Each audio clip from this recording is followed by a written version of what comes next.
আমরা একটু জনাব হাদির কাছে আসি। জনাব হাদি, আমরা একটু দর্শকদের কাছে প্রশ্ন করেছিলাম যে রাজনৈতিক দলগুলো জাতীয় ঐক্য ধরে রাখতে না পারলে আরেকটি ১-১১ আসবে, বলেছিলেন এনসিপির আহ্বায়ক নাহিদ ইসলাম।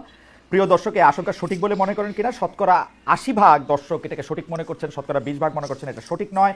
আমি এই প্রসঙ্গে আসার আগে আমি একটু জনাব হাদি আপনার কাছে একটু আসতে চাই যে গত ১ বছরে মিছিলে মিটিংয়ে সভায় গালিগালাজের ব্যবহার দেখা যাচ্ছে, ব্যবহারের রাজনীতি দেখা যাচ্ছে। এই গালিগালাজকে খুব স্বাভাবিক করা হচ্ছে, এক ধরনের মবকে চালানো, ইয়ে করা, এবং যখন এটি নিয়ে প্রশ্ন করা হচ্ছে অনেকেই বলছে যে মব তো আরো অনেক আগে থেকে হচ্ছে, এটা তো নতুন না। কিন্তু নতুন না হোক, আমরা নতুন বন্দোবস্তের কথা শুনেছি, সেই জায়গা থেকে যদি আপনি একটু বলেন। আরেকটা কথা, এই প্রশ্নগুলি আপনি যদি একটু ছোট ছোট করে একটু যদি বলেন যে জুলাই যোদ্ধাদের ব্যাপারে আপনি কিন্তু খুবই সরব, আপনি আবারও বলতেছিলেন, কিন্তু জুলাই যোদ্ধাদের যারা আহত রয়েছেন, নিহত রয়েছেন, তাদের প্রতি যে সঠিক সম্মান বা সম্মানীর ব্যবহারটা সরকার করতে পারলো না, এর জন্য আপনি আসলে কারে দায়ী করেন?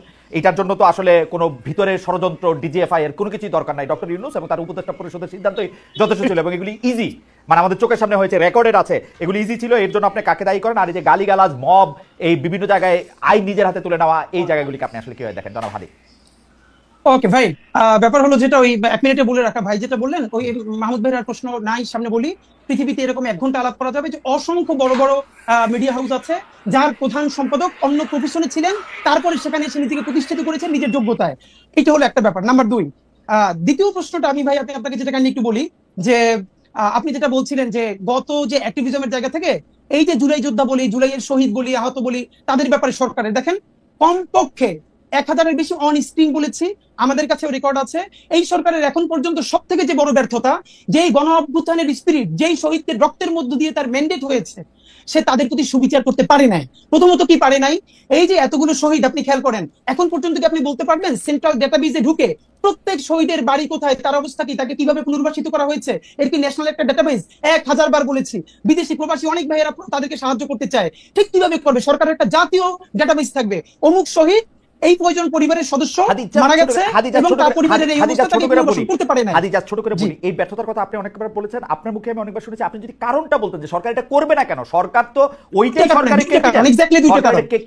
কারণ ভাই দুইটা। কি কারণে? হ্যাঁ, নাম্বার 1, এই উপদেষ্টাদের মধ্যে একমাত্র 2-3 জন ছাড়া আর কোন উপদেষ্টা নাই যারা হাসিনার ফ্যাসিবাদী আমলে ভীষণভাবে নির্যাতিত হয়েছে। এই উপদেষ্টাদের মধ্যে এমন কোন উপদেষ্টা নাই যে এই জুলাইয়ে তার সন্তান হারাইছে বা নিজের চোখ হারাইছে। একমাত্র প্রফেসর ইউনূস, 10 তলা হাসিনা বাবাইছে তারে, এই কয়েকটা কষ্টকর আছে। আদিলুর রহমান শুক্র ভাই জেল খেটেছেন। এছাড়া 2-1 জনের বিরুদ্ধে ভিন্ন ভিন্ন, বন্যা আপা, রেজনা চৌধুরী আপা, ওনার হাজবেন্ডকে গুম করা হয়েছিল। এছাড়া বিভিন্ন এম্বাসি থেকে, বিভিন্ন পলিটিক্যাল স্টেক থেকে, যেভাবে হোক, এটা তো আমাদের কালেক্টিভ ব্যর্থতা। আমরা বিপ্লবী জুলাইতে চোখের সামনে একটা ছেলে মারা গেছে, চোখের সামনে একটা ছেলে চোখে গুলি খায় বেডে কাটাইতেছে, এইটাতে সরকারের পক্ষ থেকে টাকা বা অন্য ব্যবস্থা নেওয়ার জন্য আমাকে নির্যাতিত হইতে হবে কেন? আমি তো সাধারণ মানুষ হিসেবে, সন্তান আহত হইলে, হ্যাঁ সন্তান আহত, সাধারণ মানুষ হিসেবেই তার পাশে গিয়ে দাঁড়াবো। মানে এটা তো কোনো যুক্তি, মানে এটা তো এইটা তো আপনি দাঁড়াবেন ভাই। এখন আমি আপনার একটা পরামর্শ দিয়ে রাখি খালিদ ভাই, আমি আপনার একটা পরামর্শ দিয়ে রাখি, আপনার যদি সম্ভব হয় আপনি স্বাস্থ্য উপদেষ্টার সাথে একদিন একটা শো করেন। আমরা 1000 বার বলেছি স্বাস্থ্য উপদেষ্টা উনি ভদ্রমহিলা, লোক ভালো, উনি নিজে অসুস্থ, ওনার ডায়াবেটিসের ইনহেল লাগে 2 ঘন্টা পর পর, উনি কিভাবে যাবেন? না, এটা স্বাস্থ্য উপদেষ্টা না, জনাব হাদি, আমার একটা কৌতূহল আছে, স্বাস্থ্য উপদেষ্টা বলে তো কিছু এক্সিস্ট করে না। স্বাস্থ্য উপদেষ্টা হচ্ছে ডক্টর মোহাম্মদ ইউনূস। না, নাই তো। আপনারা স্বাস্থ্য উপদেষ্টার ভিতরে 100টা কথা বলেন, ডক্টর মোহাম্মদ ইউনূসের বিরুদ্ধে কথা বলেন না কেন? কারণটা কি? কেন বলি নাই শোনেন, কেন বলি না? ডক্টর ইউনূসের বিরুদ্ধে ফাইনালি এই জন্য বলি না যে ডক্টর ইউনূস হলেন, এখন দেখেন 2টা ক্যারেক্টার। এই ডক্টর ইউনূস এই পলিটিক্যাল পার্টি খুলেছিলেন, একদম 100% এই করছে। কিন্তু এই জুলাইয়ের পরে উনি যখন জুলাইয়ের জবানে, শহীদ পরিবারের জবানে কথা বলতে শুরু করলেন, তখন মানুষ ওনাকে বিশ্বাস করতে শুরু করলো। এখন পর্যন্ত খালেদ ভাই, আমরা যেহেতু অ্যাক্টিভিজম করি, রাস্তায় প্রচুর থাকি, আমরা বিভিন্ন শ্রেণী পেশার মানুষের সাথে কথা বলবার চেষ্টা করি, তাদের এখন পর্যন্ত অনেকের মূল্যায়ন এটা। এই ইন্টারিমের অনেক সমস্যা আছে, কিন্তু এখন পর্যন্ত তারা ইউনূসকে ট্রাস্ট করতে চায়, ঠিক ওই কারণে যে তিনি জুলাইয়ের জন্য কিছু করতে চান। কেন? একদম আওয়ামী বয়ান হইলো। আমি যখন আওয়ামী মন্ত্রীদের চাইপা ধরতাম, ওরা বলতো যে হ্যাঁ আমরা খারাপ, খালি হাসিনা ভালো। একই সিম্পটম তোরে ভাই। মজার ব্যাপার বলি খালিদ ভাই, এইটা যদি আওয়ামী বয়ান হয় তাইলে ইউনূসের এটাও গাইলেইনে সে গুম হয়ে যাওয়ার কথা। আপনি আর মাসুদ ভাই মিলা একটা মাইক নিয়ে এখন ডক্টর ইউনূস এখানে গাইলেন, দেখেন আপনারা কেউ গুম করে কিনা। না, হাসিনা বলে আমরা এগুলি বলছি, আমি আপনারে বলি, হাসিনা বলে আমরা এগুলি, হাসিনা নিয়ে বলছি। আমি আপনার ঘটনাটা বলি। আমি ছোট হোক বড় হোক, আমি বলি ছোট হোক বড় হোক, আমি প্রতিষ্ঠান চালাইছি। আমি যেটা চাবো সেইটাই হবে প্রতিষ্ঠানে। ডক্টর মোহাম্মদ ইউনূস যদি চাইতো জুলাই যোদ্ধারা সবার আগে হচ্ছে সবকিছু জুলাই যোদ্ধাদের ঠিক হবে, ওইটাই হইতো। খালেদ ভাই, এইটা আপনি কোন প্রতিষ্ঠানের কথা বলছেন জানেন? যে প্রতিষ্ঠানটা ফাংশনাল 17 বছর বয়সে যে দেশটা ভাঙা হয়েছে, সেইটা সারতে তো মিনিমাম আপনার কতদিন লাগবে? তো এইখানে কোন প্রতিষ্ঠান এখন আমাদের সমস্যাটা কি জানেন? আমাদের সমস্যা হলো আমরা এই ভোকালে কথা বললে মানুষ মনে করবে আমরা সরকারের পক্ষে কথা বলতেছি, কিন্তু এই বলতেছেন তো হাদি সরকারের পক্ষে না। আপনারা কেন জানি খালি ডক্টর মোহাম্মদ ইউনূস একদম হাসিনা সিম্পটম, খালি হাসিনা ভালো সবাই খারাপ। আপনি জানেন আমি দায়িত্ব লয়ে করতেছি প্রধানমন্ত্রী কার্যালয়, সেই সময়কার প্রধানমন্ত্রী কার্যালয় খুশি হইতো মন্ত্রীদের বিরুদ্ধে দুর্নীতি রিপোর্ট হইলে, বিকজ তাদেরকে কন্ট্রোল করা যেত। আমি আপনার দুইটা বলি খালেদ ভাই, আমি আপনার বলি, আপনার মনে আছে কিনা, আপনার মনে করে দিয়ে আপনি শেখ হাসিনারে প্রশ্ন করতেছিলেন গণভবনের একটা সংবাদ, আপনি শুধু বলছিলেন যে মাননীয় প্রধানমন্ত্রী আমরা স্বাধীনভাবে করতে পারবো কিনা, সেই মিডিয়া কাজ করতে পারবে কিনা। তারপর আপনাকে 15 সালে আপনাকে সে যেভাবে উত্তর দিছে, খালেদ মহিউদ্দিনের যা চরিত্র যেরকম ছাইমেইকে ধরা, আপনি এইটা ইউনুসকে পারবেন, ইউনুসের সবাই না ইউনুসকে পারা যায় না। আমি বলি হাসিনাকেও পারা যায় না, ইউনুসকেও পারা যায় না। আমি বলি হাসিনাকেও পারা যায় না, ইউনুসকেও পারা যায় না। আমি দায়িত্ব নিয়ে বলি, দাঁড়ান এই প্রশ্ন আমি বলি, বলি প্রধানমন্ত্রী সংবাদ সম্মেলনে ওই প্রশ্ন আমি ওইবারই প্রথমবার করি নাই, টিভি অনেকবার গেছে, তারও আগে আমি করছি। কিন্তু প্রধানমন্ত্রীর প্রশ্নটা করার পরে প্রধানমন্ত্রী যেভাবে আমাকে উত্তর দিছে, সেই সময়কার প্রধানমন্ত্রী, তারপর থেকে আমার কোনো সম্পূরক প্রশ্ন করার উত্তর জায়গা ছিল না। দেয়ার ওয়াজ আ সংবাদ সম্মেলন ফর 30 আদার পিপল। ঠিক আছে, ডক্টর মোহাম্মদ ইউনূস এই সেপ্টেম্বরে আমার কথা শেষ করতে দেন, এই সেপ্টেম্বরে কিন্তু উনি এখানে আসছে জাতিসংঘের মধ্যে নিয়ে, উনি সবারে দাওয়াত দিছে আমার ছাড়া। কিন্তু তাই মজার ব্যাপার বলি, এইটা আপনার অবশ্যই পাবলিক, আজকে আপনি বললেন আমরা জানলাম, আমাদেরকে সরকারের তরফ থেকে এক জায়গা থেকে আমরা প্রশ্ন করছি খালেদ মহিউদ্দিনের মতো ক্যারেক্টার কেন বাংলাদেশে জুলাই গণ অভ্যুত্থানের পরে তাকে কাজে লাগানো হইলো না। আমাদেরকে বলা হয়েছে খালেদ মহিউদ্দিন ভাইকে 2 বার সরকার থেকে, একবার বিটিভির দায়িত্ব নিয়ে আরো একটা বড় পদে বলছে, প্লিজ আপনি এই রাষ্ট্রকে গড়ে তুলতে সাহায্য করেন। খালেদ মহিউদ্দিন ভাই রেসপন্স করেন নাই। আমাদের সেক্রেটারিয়াল জব করব না রে ভাই হাদি, আমি কোন সেক্রেটারিয়াল জব মিনিস্ট্রিয়াল জব করব না। তো আমি বাংলাদেশে সেক্রেটারিয়াল জব কোনো মিনিস্ট্রিয়াল জব করব না। আমি বিটিভির দায়িত্ব নিতে আমাকে অফার করা হয়েছিল, আমি বলি বিটিভির দায়িত্ব নিতে আমাকে অফার করা হয়েছিল, আমি শর্ত দিছিলাম বিটিভির প্রোভাইসও ঠিক করেন, আমি তথ্য উপদেষ্টা বা তথ্যমন্ত্রীকে আমি এটা রিপোর্ট করব না। তারা এটাতে রাজি হয় নাই, তারা বলছে আপনি আইসা আস্তে আস্তে করেন। আমি আস্তে আস্তে করার মধ্যে আমি নাই। ফাইন, এটা আমরা জানলাম, কিন্তু খালেদ ভাই আপনার মানে আমরা ওই ভালোবাসার জায়গা থেকে বলি, আমরা তো প্রত্যাশা করছিলাম যে আপনি জার্মান থেকে যেরকম ইউএসএ গেলেন, আপনি জার্মান থেকে এই জুলাইয়ের পরে একবার কিন্তু বাংলাদেশ আপনার খালেদ ভাই দেখি নাই। আপনি আসলে হয়তো কি জানেন, আপনি অনেক মেকানিজমের সাথে কথা বললে, শহীদ পরিবারগুলোর সাথে কথা বললে, তাহলে আপনি আরো যেটা ফিল করতেন। আমি বলি আমার দিকে আলাপটা করলে কি মানে আলাপটা আমি আর আপনি আলাদা আলাপ করবো না। আপনি খালি আমাকে এই কথা বলেন, আমি সরাসরি প্রশ্নটা করি। এটা আমি কামাল ভাইয়ের কাছ থেকেও আসলে একটু জানতে চাইবো, কারণ আপনার কাছ থেকেই আমরা এগুলি সবচেয়ে বেশি শুনি। কারণ যারা আগে জুলাই নিয়ে কথা বলছে তাদের অনেকেই ছাড়ান দিছে, রিটায়ার্ড করছে। আপনি রিটায়ার্ড করেন নাই, আপনি মাঠে আছেন, আপনি কথা বলতেছেন। সেই জায়গা থেকে, সেই রেসপেক্ট থেকে আমি আপনার একটা ছোট্ট বিষয় জানতে চাইতেছি। মাত্র 1000 জন রে, যেখানে আমরা 8 লাখ কোটি টাকার বাজেট করি, মাত্র 1000 জন শহীদ, 1000 জন চরমভাবে আহত, এই 2000 জনকে ভরণ পোষণ করা, তাদের একটা খুশি করা, মানে আমি খুশি শব্দটা বলবো না, মানে তাদের খেয়াল করা, এটা তো এত বড় জটিল কাজ না। এটা কেন করা যেতেছে না? এইটা ডক্টর মোহাম্মদ ইউনূসকে আপনি প্রথম কেন এর জন্য আপনি অভিযুক্ত করতেছেন না, এটা আমাকে একটু সারপ্রাইজ করতেছে। মানে আর কাউরে এখানে অভিযোগ করার দরকার নাই, বুঝি না। খালেদ ভাই জি, এই একই আপনি যেটা বলছেন না, এই দাবিতে ইনকিলাব মঞ্চ একদিন অনশন করছে যমুনার সামনে। ঠিকানা আমার নিজে ব্রিফিং দিচ্ছে, তখন ঠিকানা থেকে গিয়ে বলছে ভাই খালেদ ভাই টিভি থেকে আসছে, এবং প্রধান উপদেষ্টাকে বলছি এই যে কালেকটিভ ব্যর্থতা, এই ব্যর্থতার ইমাম হলেন আপনি। মাত্র 1000 হোক 1500 হোক, যে শহীদ পরিবারের পুনর্বাসন করতে পারেন নাই, আহতদেরকে সর্বোচ্চ চিকিৎসার জন্য ডেটাবেস তৈরি করতে পারেন নাই, এর সমস্ত ব্যর্থতা এই সরকারের। আর এই সরকারের ইমাম হিসেবে সমস্ত ব্যর্থতা আপনার। আপনি কোন যত সুন্দর করে কথা বলেন, এটা দিয়ে কাভারই হবে না। এই দাবিতে ইনকিলাব মঞ্চ সকাল থেকে সন্ধ্যা পর্যন্ত যমুনার সামনে অনশন করেছে। তারপরে তার একান্ত সচিব আইসা আমাদের কাছ থেকে স্মারকলিপি নিছে যে অতি দ্রুত তারা এটার ব্যাপারে ব্যবস্থা নিবে, এরপরও নেয় নাই। এখন কোন ভাষায় বললে, কেমনে হাত ধরলে, কেমনে পা ধরলে এই কাজটা হবে, এটা আমরা জানি না। এবং ডক্টর ইউনূস যদি আমাদেরকে বলেন যে এইভাবে বললে উনি কাজটা করবেন, তাও আমরা করতে রাজি, কিন্তু উনি বলতেছেন না। আপনারা কি বলেন ওনারে? উনি তো আমার বাপের চেয়ে 20 বছর বয়স। এই গত প্রেস ব্রিফিং যেটা করেছি, সেইখানে ওনারে যা বলছি, আমার মনে হয় উনি সারা জীবন এটা শুনেন নাই। আমরা কি চাই, ওনাকে দিয়ে অন্তত ন্যূনতম সেই কেসটা হোক যেটা পলিটিক্যাল পার্টি চাইতেছে না। ওনার এই জন্য এক হাত ধরে রেখে আর এক হাত ধরে গাইলে ভাই, যে ন্যূনতম কিছু সংস্কারটা ওনার মাধ্যমে হোক, ওনার আন্তর্জাতিক এই স্বীকৃতির মধ্যে দিয়া, আর তো কিছু না ভাই। উনি তো আমার দাদা খালু ফুফা না। ইনকিলাব মঞ্চ আজ পর্যন্ত এই সরকারের কোনো একটা পয়সা তো দূরের কথা, প্রোগ্রামে পর্যন্ত উপস্থিত হয় না। এই যে ঘোষণাপত্রের প্রোগ্রাম গেছে, ইনকিলাব মঞ্চের মুখপাত্র হিসেবে আমি ভিতরে দাওয়াত পাইছি, অনার, কিন্তু ভিতরে যাই নাই। আমি আমার ভাই বোনদেরকে নিয়ে রাস্তায় ভিজে দাঁড়াই শুনছি, ভিতরে যাওয়াটা প্রয়োজন মনে করি নাই। কিন্তু ওনাকে চূড়ান্ত ভাবে শেষ পর্যন্ত ধরে রাখতে চাই কেন?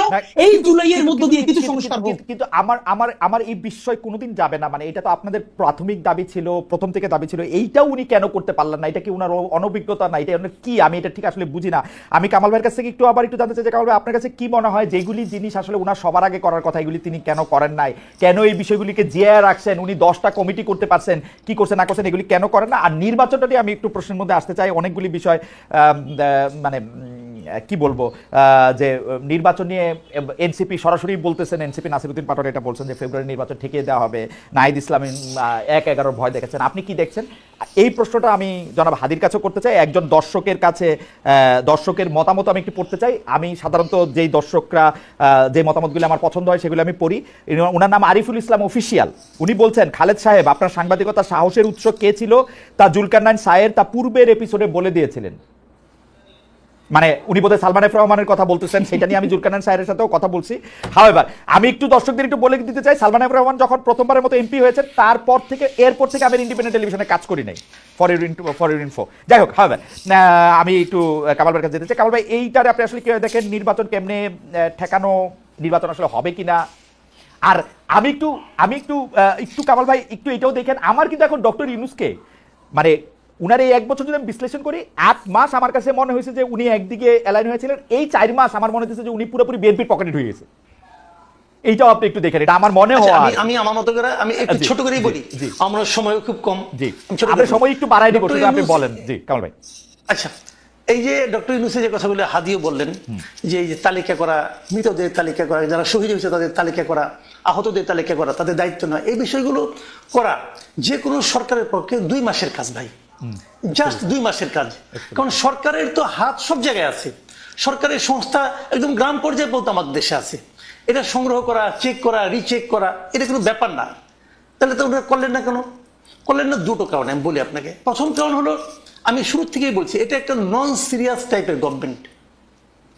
একটা সরকারের যে দায়িত্বটা থাকে, যখন একটা পলিটিক্যাল গভর্নমেন্ট থাকে না, তাদের জনগণের কাছে অনেকগুলো কমিটমেন্ট থাকে, এদের কোনো কমিটমেন্ট নাই। এটা 1 নম্বর।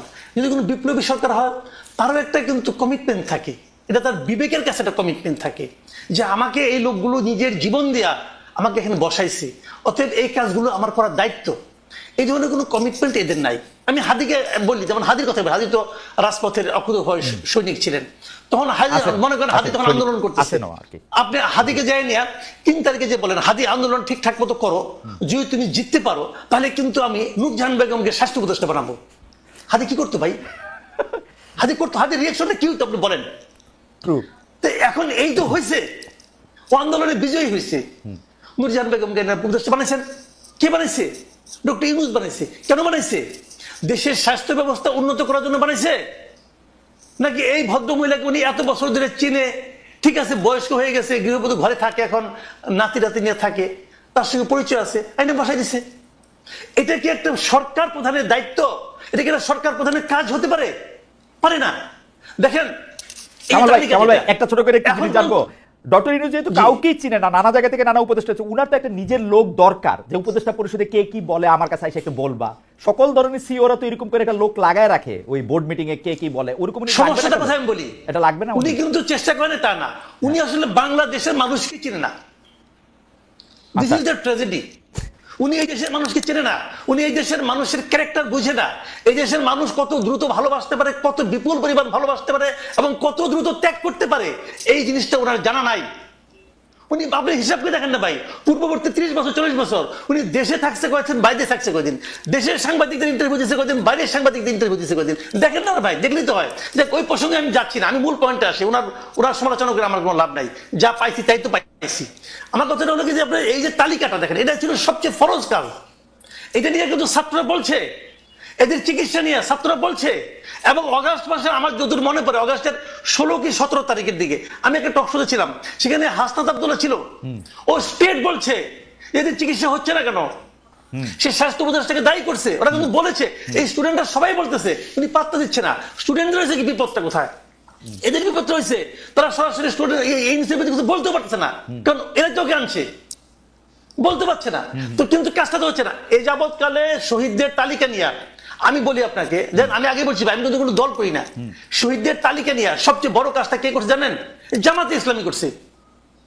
জামাতে ইসলামীকে তালিকা করছে এবং সেই তালিকাতে সেই ওরা 10টা খণ্ডের বই করছে, 10 খণ্ডের বই। সেখানে তারা দেখাইছে যে কে মারা গেছে, কবে মারা গেছে, তার আইডি কার্ড সহ, তার ফ্যামিলির বিবরণ সহ, ফ্যামিলিতে কে কে আছে না আছে ডিটেইল আছে। এই কাজটা জামাত করছে, আর কেউ করে নাই। তো জামাত একটা পলিটিক্যাল পার্টি যদি করতে পারে, গভর্নমেন্ট পারলো না কেন? জামাত চেয়েছে তাই করেছে, সরকার চায় নাই তাই করে নাই। ওকে, দিস ইজ দ্য পয়েন্ট, আর কিছু না। আমি তো দায়িত্ব নিয়ে বলছি, এই সরকারের উপদেষ্টা পরিষদে যত লোক আছে এর মধ্যে 80% লোকের এই আন্দোলনের সঙ্গে, এই গণ অভ্যুত্থানের সঙ্গে শারীরিক, মানসিক, আর্থিক, বুদ্ধিভিত্তিক কোন ধরনের সংশ্লিষ্টতা ছিল না। তারা শুধু তাদেরকে ব্যবহারই করছে। এবং আমার কাছে মনে হয় অনেকটা এনজিও সিস্টেমের মতো, এনজিওর কাজ হচ্ছে প্রবলেম জিয়ায় রাখা, তারা এরকম একটা কিছু করতে চাইছে বলেও আমার কাছে মনে হচ্ছে এনজিওর মতো। কিন্তু আপনার কাছে আমি একটু দর্শকের একটা মন্তব্য আপনার উদ্দেশ্যে, এটাকে আমি করে রেখে একটু জনাব হাদির কাছে যাই। জনাব আল মামুন তিনি বলছেন কামাল সাহেবকে জিজ্ঞেস করেন, তিনি ওই দিন বললেন যে যারা ডিবি অফিসের ভাত খেয়ে আন্দোলন প্রত্যাহার করে তারা এখন বড় নেতা, এটার ব্যাখ্যা দিলে ভালো হয়। আমরা আসছি কামাল ভাই আপনার কাছে। আমি একটু জনাব হাদি আপনার কাছে একটু প্রশ্ন করে, যে আপনি প্রায় দাবি করছেন যে গণহত্যার বিচারের আগে কোনো নির্বাচন না, বিচার দ্রুত করার দাবিও তুলছেন, কিন্তু বিচারের ক্ষেত্রে তো টেকনিক্যালি সরকারের হাত থাকার কথা না। মানে আমরা তো ওই রকম ভাবে শেখ হাসিনা সরকারের মতো ট্রাইব্যুনালের নিয়ন্ত্রণ করবো ওরকম বিচার আমরা চাই না। বিচার প্রক্রিয়াকে আইন কানুন মেনে এগোতে হবে। তো সেই ক্ষেত্রে আপনারা বিচারের কতটুকু অগ্রগতি চান, বা সরকার বিচারটাকে কিভাবে তাড়াতাড়ি করবে সেটা যদি আপনি বলেন, বা নির্বাচন কমিশন কিভাবে করবে? ওকে খালিদ ভাই, এখানে আমরা যেটা খুবই স্পেসিফিকলি বলেছি, যেহেতু এখন দেশ ভোটের ট্রেনে উঠে গেছে, এখানে আমরা খুবই ফাইনালি একদম বলেছি যে বিচার তো একটা লম্বা প্রক্রিয়া। এখন দেখেন বাংলাদেশের বাস্তবতা হলো, দেখেন এই যে আপনি রাজনৈতিক দলগুলোর কথা বললেন, ইভেন এই সরকারের সমালোচনার ক্ষেত্রেও যেটা, বাংলাদেশের রাজনৈতিক দলগুলোর সমস্যা হলো তারা প্রেস ব্রিফিং করে প্রধান উপদেষ্টা অন্যান্যদের সাথে সামনে এসে বলে আমরা তো কোনো নির্বাচনের ভালো রোডম্যাপ পেলাম না। কিন্তু যারা যখন প্রধান উপদেষ্টা বা অন্যান্য উপদেষ্টাদের সাথে বসে, তখন একদল বলে আমার পেট্রো বাংলা লাগবে, আরেক দল বলে আমার অমুক ইউনিভার্সিটির ভিসি লাগবে, আরেক দল বলে আমার স্থানীয় সরকারের সচিব লাগবে। এই ভাগবটোয়ারা পরে যখন তার মন মতো হয় না, তখন বাহিরে গিয়ে প্রেসার দেয়। মুশকিল হলো তারা এই সরকারকে সামনে রাখা, তারা সবাই নিজের মতো আকার গুছিয়ে নিতেছে, কিন্তু ফেল করলে সরকার, লাভ হইলো বিএনপি, লাভ হইলো জামাতের, লাভ হইলো এনসিপির, কিন্তু ফেল করলে কে? সরকার করবে।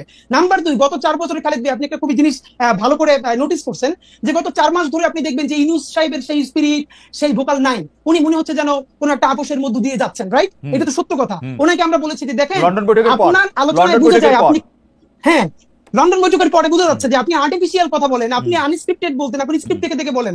এর একটা বড় কারণ ঝামেলাটা হলো এই সরকার মনে করেছিল ইউনূস সাহেব যে এনসিপির যে ভাইরা আছে তারাই হলো তার ভ্যানগার্ড, একমাত্র ছাত্র জনতা, তার চারপাশে একটা লেয়ার তৈরি করা হয়েছে।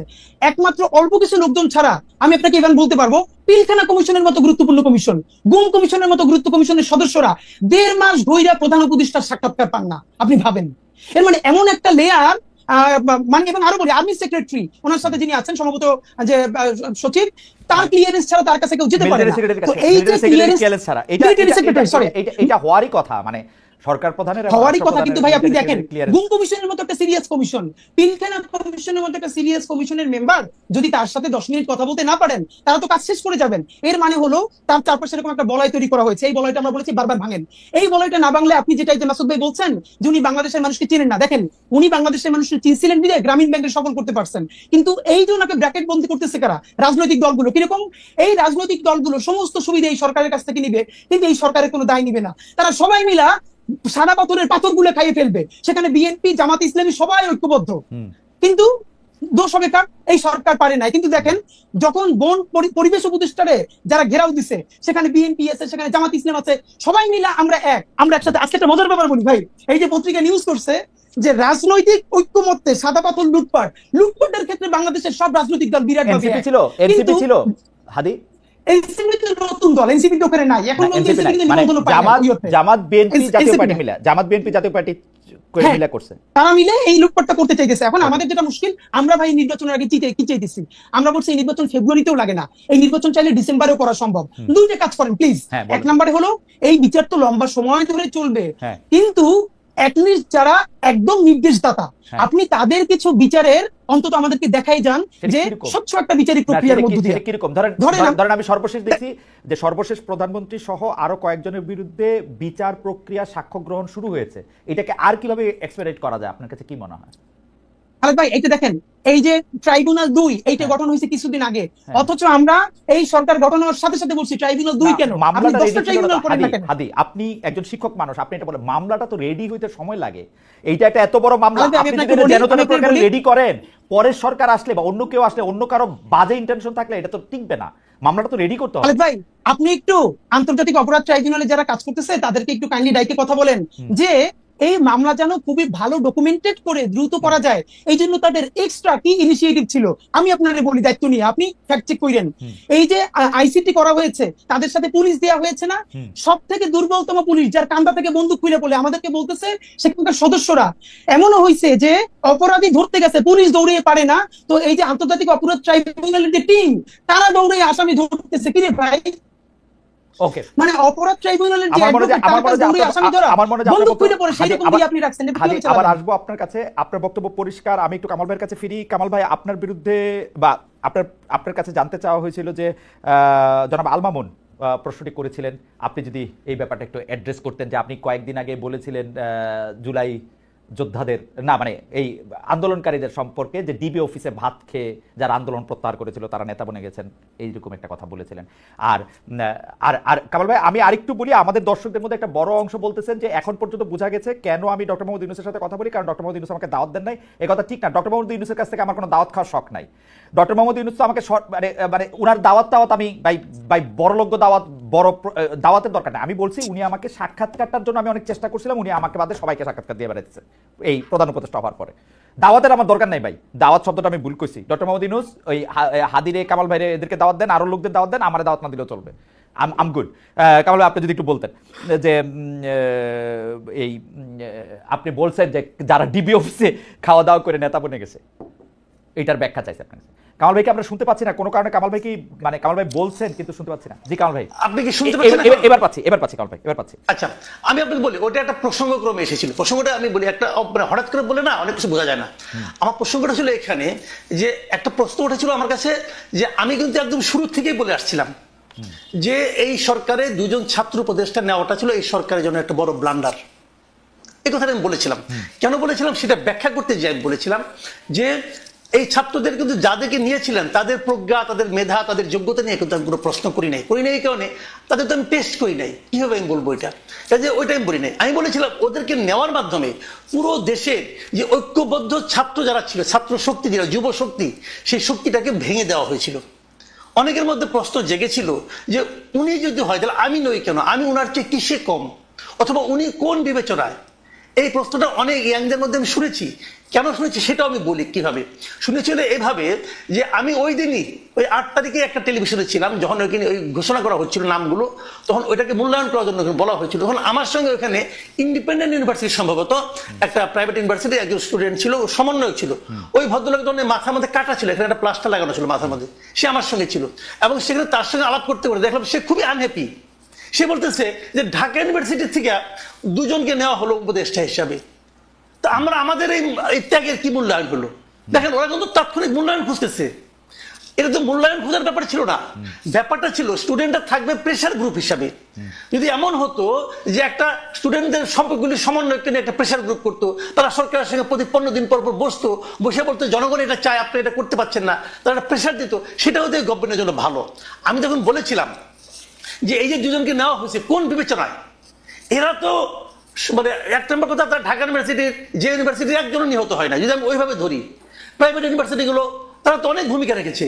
এবং তারও চেয়ে বড় কথা যে আপনার ওরা কিন্তু আপনার ওখানে মুচুলাকে দিয়ে চলে আসছিল ভাতের হোটেল থেকে, যে তারা আন্দোলন প্রত্যাহার করলো।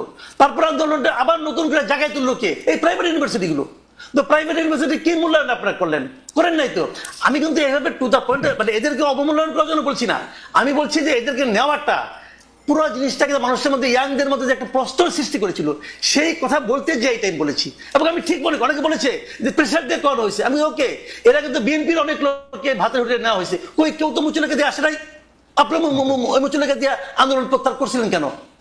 তারপরে যদি প্রাইভেট ইউনিভার্সিটিগুলো আন্দোলনটাকে আরো বেগবান না করতো তাহলে কিন্তু কামাল ভাই, আপনার কাছে কি মনে হয় না যে একটা 25 থেকে 30-এর ব্যান্ডের কিছু তরুণদেরকে যদি ওই রকম ভাবে যেভাবে যৌথ রিমান্ড করে, আমরা কিন্তু শুনেছি যে একবার ডিজিএফ এর কাছে, একবার ডিবির কাছে, তারা কোথায় আছে জানা, তাদেরকে চোখ বাঁধা হয়েছে, এইসব ক্ষেত্রে তো অনেকেই আসলে মুচলেকা দিবে, সেখানে মুচলেকা দেওয়াটাকে আপনি এত বড় করে কেন দেখতেছেন? বা ভাতের হোটেলে ভাত খাওয়া, ডেরোগেটরি রিমার্ক কেন? আমি বললাম তো এই হারুনের হোটেলে এর আগে অনেক লোক ভাত খেয়েছে, অনেক লোক ভাত খেয়েছে। এখন ওনারা যদি বয়সজনিত কারণে অন্যদের মতো শক্ত দৃঢ় না হতে পারেন, তাহলে ওনারা এখন এই বয়সজনিত আমরা কিন্তু কামাল ভাই 111 এর সময়ের কথা আপনার নিশ্চয়ই মনে থাকবে। সেই সময় 111 না কি 11, এটা 111, আমি হারুনের হোটেলের কথা বলছি যে না 111 এর সময় আপনি নিশ্চয়ই মনে থাকবে যে আগের কথা বলতেন 111 এ অনেকে অনেক কিছু বলছে, ওগুলো আমাদের সব মনে আছে। ওবায়দুল কাদের কি বলছে, আব্দুল জলিল কি বলছে, ওগুলো সবই আমরা দেখছি। সাইফুর রহমান কি বলেছেন সবই আমরা দেখছি, ওগুলো ভিডিও আমরা দেখেছি। বাট সেটা তো অন্য হিসাব। কিন্তু এখানে তো, এবং ওখানে কেউ কিন্তু মুচলেকা দিয়ে আসে নাই, এখানে তো তারা আন্দোলন প্রত্যাহার ঘোষণা দিয়েছে। আচ্ছা ঠিক আছে, আমরা একটু জনাব হাদির কাছে আসি এই বিষয়ে। জনাব হাদির কাছে যাওয়ার আগে আমি দুই একটা বিষয়, একটু আমাদের অনেক দর্শক আজকে এঙ্গেজ হয়েছেন। কামাল ভাই, আপনার অনুমতি নিয়ে একটু বেশি সময় যদি আমাদের সঙ্গে থাকেন। হাদি, আপনি যদি একটু বেশি সময় থাকেন, কারণ অনেক দর্শক আমাদের সঙ্গে আছে, একটু যদি থাকেন। একজন প্রশ্ন করেছেন জুলাই আন্দোলনে খালেদ মহিউদ্দিন আপনার অবদান কি? আমার কোনো অবদান নাই জুলাই আন্দোলনে, আমি সাংবাদিক মানুষ, আন্দোলনে অবদান আমার নাই। 2 নাম্বার হচ্ছে যে তারেক সাহেবের ইন্টারভিউ কেন নেন নাই? তারেক সাহেবের ইন্টারভিউ নিতে গত 5 বছর ধরে আমি ক্রমাগত চেষ্টা করে যাচ্ছি, তারেক সাহেব আমাকে ইন্টারভিউ দিচ্ছে না। শেখ হাসিনার ইন্টারভিউ নেওয়ার জন্য আমি গত 8-9 বছর অনেকবার চেষ্টা করেছি। একবার ডয়েচে ভেলে থেকে বিশেষ অ্যাসাইনমেন্টে উনি জেনেভায় এসেছিলেন, জেনেভায় তার হোটেলের নিচে দাঁড়িয়েছিলাম, উনি পুলিশ দিয়ে আমাকে, মানে সুইস পুলিশ দিয়ে আমাকে সেই জায়গা ত্যাগ করতে বাধ্য করেছেন। এমনকি সজীব ওয়াজেদ জয়, আমি ডয়েচে ভেলেতে থাকা অবস্থায় আমার আরেক কলিগকে ইন্টারভিউ দিয়েছেন, আমাকে ইন্টারভিউ দেন নাই। ডক্টর মোহাম্মদ ইউনূস যতদিন আসলে সরকারের প্রধানের ক্ষমতায় ছিলেন না, তখন আমাকে ইন্টারভিউ দিয়েছেন প্রথম ইন্টারভিউতে, এখন দেন নাই, সেটাই হচ্ছে কথা।